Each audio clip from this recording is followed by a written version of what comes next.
இயக்குனர் சீனு ராமசாமி நடிகர் விஜய் சேதுபதிக்கு மக்கள் செல்வன் என்ற பட்டத்தை அளித்திருக்கின்றார். சீனு ராமசாமியின் தென்மேற்கு பருவக்காற்று படத்தில் நாயகனாக அறிமுகமானவர் விஜய் சேதுபதி. தொடர்ந்து இவர் நடிப்பில் வெளியான பீட்சா, நடுவுல கொஞ்சம் பக்கத்து காணம், சூதுகவும் போன்ற படங்கள் கோலிவுட்டில் இவருக்கு நல்ல அடையாளத்தை கொடுத்தன.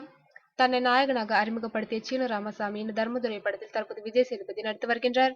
இப்படத்தில் இவருக்கு ஜோடியாக தமன்னா, ஐஸ்வர்யா ராஜேஷ், சிருஷ்டி டாங்கி ஆகியோர் நடித்து வருகின்றனர். இப்படத்தின் படப்பிடிப்பு தற்போது தேனி வட்டார பகுதியில் விறுவிறுப்பாக நடைபெற்று வருகிறது. இந்நிலையில் விஜய் சேதுபதிக்கு மக்கள் செல்வன் என்ற பட்டத்தை சீனு ராமசாமி கொடுத்திருக்கின்றார். இதனால் இதுவரை எந்த பட்டமும் போட்டுக் கொள்ளாத விஜய் சேதுபதி இனி மக்கள் செல்வன் என்ற பட்டத்துடன் வலம் வர இருப்பது குறிப்பிடத்தக்கது. கடந்த வாரம் வெளியான சேதுபதி படத்தின் பேனர் மற்றும் கட் அவுட்களில் சின்ன தலை என்று விஜய் சேதுபதி ரசிகர்கள் அவருக்கு பட்டம் கொடுத்திருந்தனர். இதனால் சுமு மற்றும் விஜய் சேதுபதி ரசிகர்களுக்கு இடையில் மோதல்கள் உருவாகி இருக்கிறது குறிப்பிடத்தக்கது.